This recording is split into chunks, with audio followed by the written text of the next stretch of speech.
Hare Krishna, welcome to Ved Sarthi. Today we'll talk about three main types of evidence or praman. That is process of knowing the truth. Praman means proof by which truth is ascertained. There are different kinds of praman or evidence, but we'll primarily talk about three types of praman in this specific video. The first praman is Pratyaksha praman, direct evidence or direct sense perception. The knowledge that we obtain through our senses comes under this category. The five senses: eyes, ears, nose, skin, and tongue. Our senses have physical limitations. So knowledge that we obtain through sense perception is not the perfect knowledge. Example, we cannot see in the dark. So eyes have this limitation that it is in the light only that we can see the objects. When it is dark, we cannot see.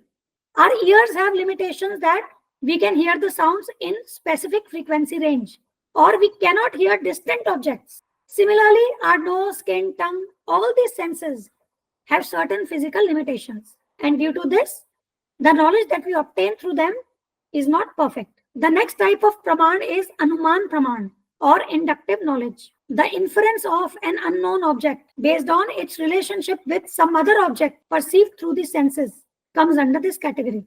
Anumana praman involves reasoning and logic.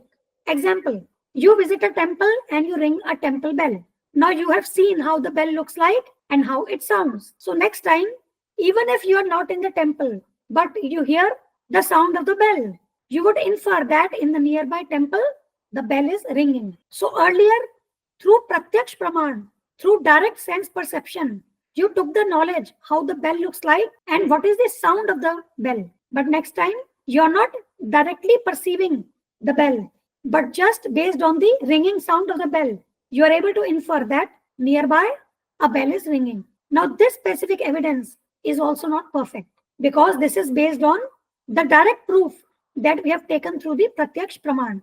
And because our senses are imperfect, so this Anuman is also based on the imperfect process of direct evidence.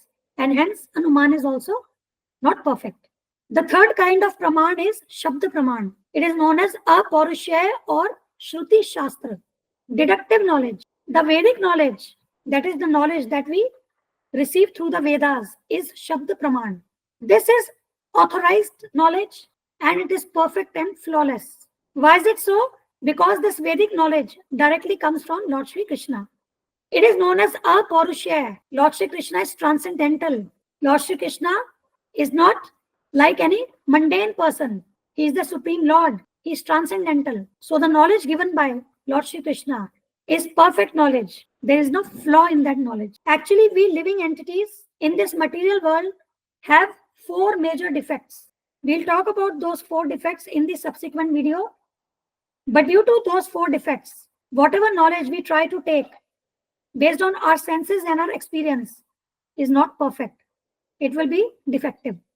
But the knowledge that is given by Lord Krishna is Aparushya, without any material contamination, without any defect.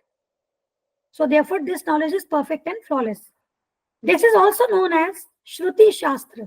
Shruti means this knowledge is taken through oral reception, through Guru Shishya Parampara.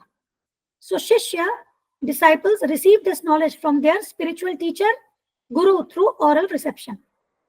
So that is why knowledge of the Vedas is known as Shruti Shastra.